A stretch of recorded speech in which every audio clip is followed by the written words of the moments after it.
tensión, intriga, ruido, misterio. Todas estas son las sensaciones que me han quedado viendo la película de Cónclave, y son unas sensaciones que se transmiten por medio de la música, por medio de las tomas, de las escenas. Una música muy tensa, rostros serios, rostros de sospecha, por supuesto por la trama, pero también cómo están utilizados los sonidos en la misma película. Se hace mucho énfasis en el ruido de las obras, de los aparatos electrónicos. Son las sensaciones que te quedan. ¿Queda bien en la película? Sí, queda increíble, queda espectacular. Una película de una trama que te mantiene atrapado y que cualquier persona, incluso no creyente o no católica, se ve totalmente como sumergida, ¿no?, en esa trama y en muchos de los aspectos que hay dentro del cónclave. Pero ¿es real? No. Queda muy cinematográfico, pero la realidad muchas veces no es tan cinematográfica, ¿no? Y aquí, para que quede bien en una película y que haya captado el público, una película que además ha tenido muchísimo prestigio en los Oscar, bueno, han tenido que sacrificar muchas cosas que tienen que ver con la realidad, que tienen que ver con cómo son realmente las cosas en un cónclave. Un cónclave es el encuentro, la reunión que hay entre los distintos cardenales de la Iglesia, aquellos que pueden elegir al Papa, que se juntan para elegir a un nuevo Papa cuando éste ha fallecido. Todo el lenguaje cinematográfico, que es tan brutal y que en la película, además, está muy bien hecho y muy bien llevado, genera una serie de ideas que, si no las dice tan explícitamente en la película, o algunas sí, quedan totalmente implícitas en la mente de cualquier espectador, de tal modo que si ahora todos vamos a seguir el cónclave por los medios de comunicación, lo que vamos a tener en la cabeza es totalmente, los que hayamos visto la película, es esas sensaciones. Modifica el modo en que nosotros vemos la realidad.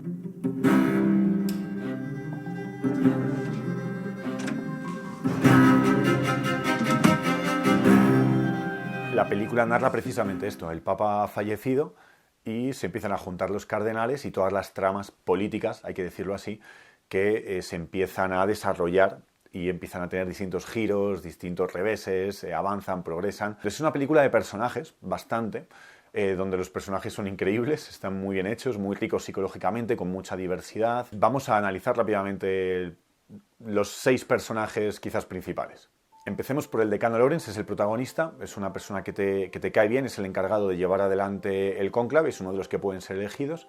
Es un personaje que te cae bien porque es una persona que busca fundamentalmente la rectitud, aunque hay algún momento donde se ve que él mismo se deja llevar también por esa trama política y llega incluso a votarse a sí mismo, en una escena espectacular y brutal, donde él deja su voto y justo cuando deja su voto, el voto cae y justo estalla una bomba al lado del Vaticano.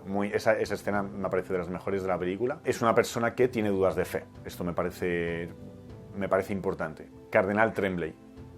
Una persona que no debería estar en el cónclave porque el Papa justo lo expulsa antes de fallecer, pero él consigue ocultar esta realidad y se presenta como uno de los principales candidatos para ser elegido Papa. Es una persona que ha corrompido y que ha comprado votos para poder llegar a ser Papa. Tedesco es el personaje conservador, tradicional, según este lenguaje de la película, excéntrico, por momentos con carácter alegre, por momentos con muy mal carácter, y una persona que se presenta como bastante radical e incomprensiva con respecto a distintos tipos de personas. El cardenal Bellini, él no quiere ser papa al principio, se presenta como el candidato liberal y más progresista. Él no quiere ser papa, en eso te cae bien, pero se ve a lo largo de la película como él también se deja comprar y está muy metido como en esa trama política. Él al principio no quiere ser papa, frente a otros muchos personajes que te presentan que claramente quieren ser papas, con tal de que no salga Tedesco, su enemigo, entonces es capaz de postularse y de tramar un montón de estrategias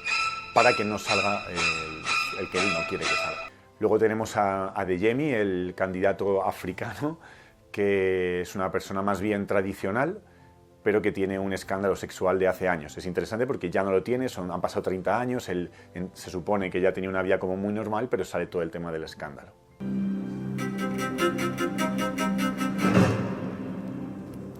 Y finalmente Benítez, segundo personaje que mejor te va a caer. Buena persona, se fija en las monjas, en las personas que sirven, se fija en los pequeños, tiene como buen trato, habla bien, no falta el respeto a nadie, con mayor rectitud moral de toda la película. Es el que al final es elegido papa, con la característica de que finalmente es hermafrodita, ¿sí? Es un hombre con algunos órganos femeninos como útero, por ejemplo.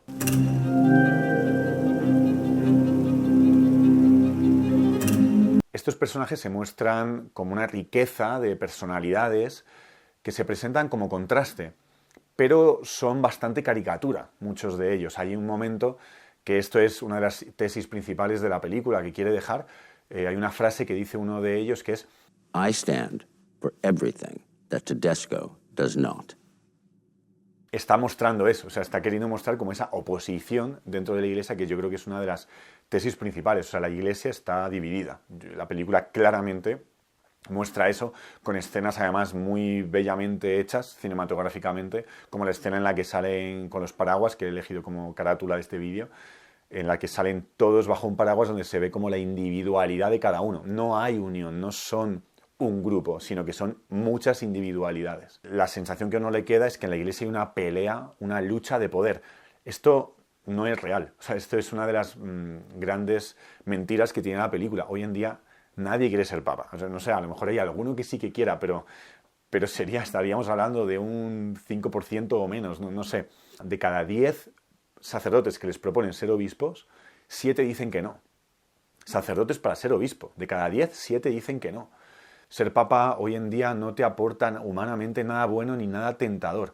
Empezando por la edad, se les elige muy mayores. Cuando la mayoría de personas a esa edad ya se están jubilando y están disfrutando de los nietos y del parque, de repente te proponen ser el representante de la Iglesia en la Tierra, de una de las instituciones más importantes y más vistas del planeta Tierra entero, ¿no? Y, o sea, ¿a quién le puede apetecer eso? A nivel de prestigio, poquísimo prestigio mundial. Es verdad que hay mucha gente católica y en ese sentido es una figura importante, pero a nivel internacional no es una figura que sea respetada, que los grandes poderes del mundo escuchen, pregunten, sigan su consejo. Más bien todo lo contrario. Entonces, no hay nada atractivo, humanamente hablando, en la figura de ser papa. Y espiritualmente hablando, es una responsabilidad.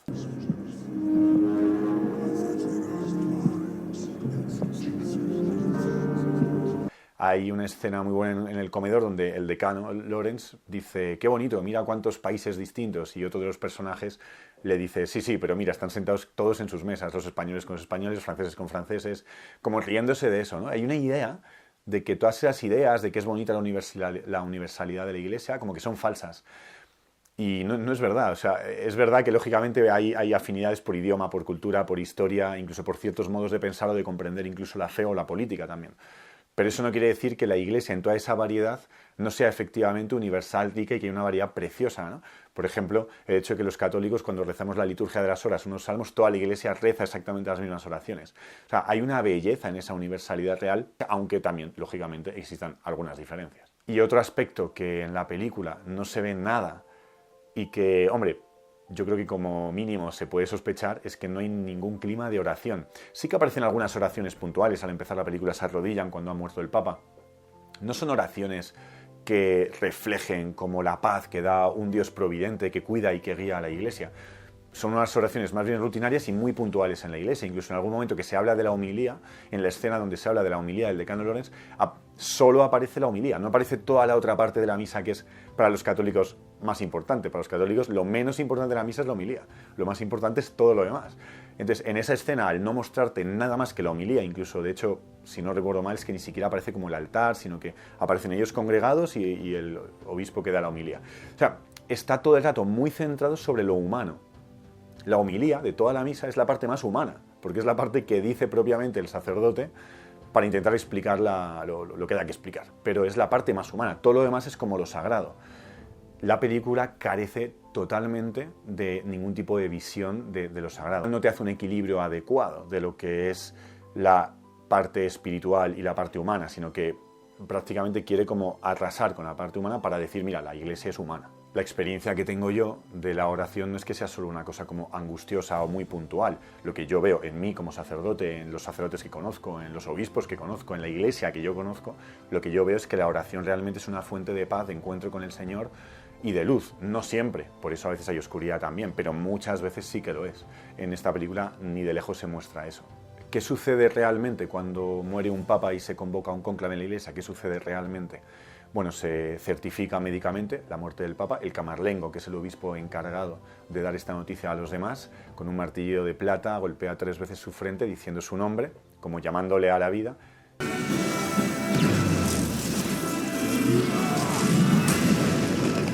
Y al no responder, él dice, pues el Papa ha muerto. Y a partir de ahí se ponen de rodillas. El Papa Francisco además ha insistido mucho y creo que ha hecho algún cambio en algún ritual para que ahí lo primero y lo más importante y central es como esas oraciones por el Papa. Se reza por él y a continuación ya empiezan como todos esos procesos. Se le quita el anillo, que sale en la película, pero de nuevo en la película está cargado esa escena con una connotación de poder. Incluso el anillo, cuando se van a quitar al Papa, como que se atasca en su dedo, como que no quiere soltar el poder y la persona, el cardenal que se lo quita, como que hace fuerza, ¿eh?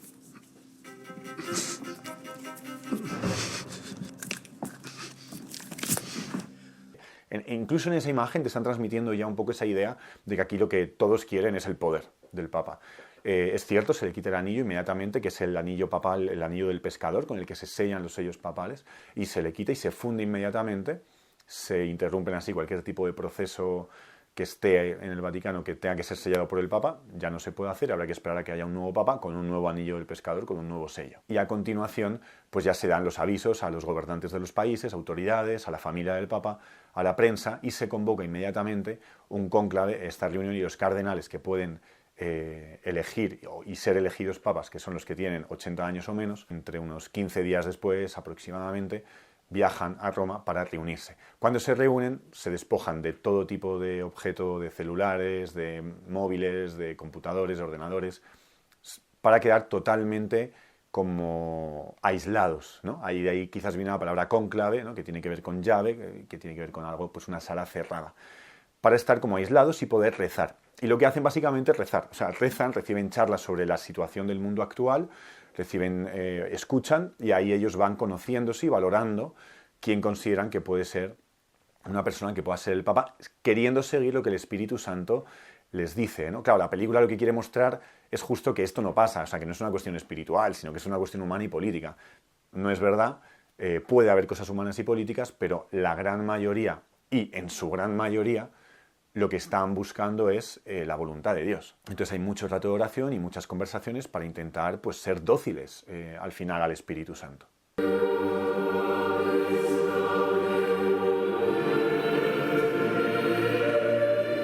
Entonces la tesis de la película te está planteando una dialéctica.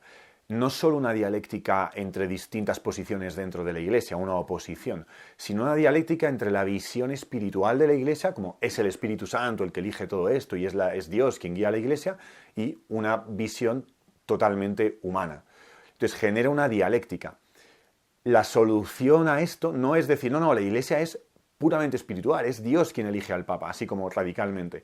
Esa no sería la solución adecuada, correcta, ni la que la Iglesia ha entendido. El tema es que la Iglesia es humana y divina, es que es las dos cosas. Y no, por ser humana, es malo eso. En la Iglesia ha habido papas malos, eso lo reconocemos todos. Entonces ningún católico pretende decir que Dios sea el que siempre infaliblemente ha hecho todo en la Iglesia, ¿no? O sea, sí que lo hace Dios, pero por medio de los hombres, y los hombres se tienen que dejar guiar. Que hay una invocación del Espíritu Santo, se pide asistencia de Dios, y ahí tienen que responder, y ahí entran pues los criterios humanos, y no es malo esto, es que Dios ha querido que la Iglesia tenga todo este elemento como humano también. Pertenece a su abajamiento y a su camino de salvación, ¿no? Hacerlo por medio de una Iglesia que es humana también, pero no solo humana como en sus defectos, sino humana en toda la realidad humana, que es buena. No es que la Iglesia en cuanto es humana es mala y en cuanto es divina es buena. La Iglesia es la esposa de Cristo en su realidad humana y en su realidad divina. La clave para entender a la Iglesia y los cónclaves es que el Espíritu Santo efectivamente guía a la Iglesia por medio de las personas y que hay una continuidad, que esto es lo que la película también quiere romper. O sea, quiere plantear una división, una ruptura entre unos papas y otros. La Iglesia ha sido guiada durante 2000 años por el mismo Dios que mueve a distintas personas. Por eso se da ese juego de continuidad y diversidad, pero hay una continuidad esencial. Hay que ver la Iglesia en clave de síntesis, de unidad, también en su historia, no de ruptura.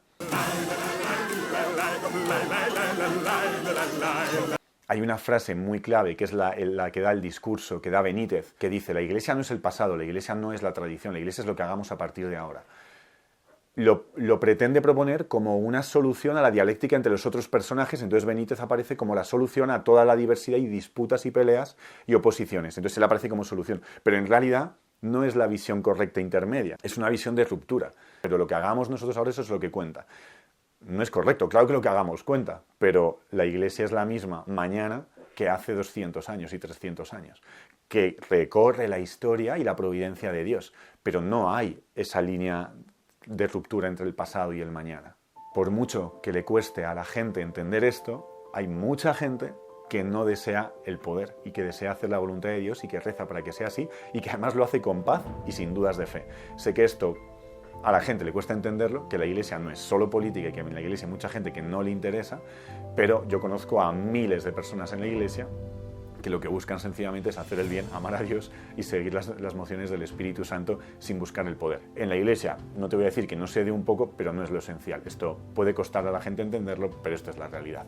Así que viva la Iglesia, amén, aleluya, hermano, por ello. Vamos a rezar, que empieza el cónclave, vamos a rezar, pues estamos seguros de que, 100% seguros de que el Espíritu Santo está guiando y va a seguir guiando a la Iglesia, y yo ya estoy deseando ver quién es el siguiente Papa, no por nada, sino para poder rezar por él, viendo su rostro y con su nombre, el nombre que elija. Gloria a Dios, recemos por la Iglesia, especialmente como católicos. Sobre esta piedra edificaré mi Iglesia y el poder del infierno no la derrotará. Así que, de nuevo, amén, aleluya, y que Dios os bendiga.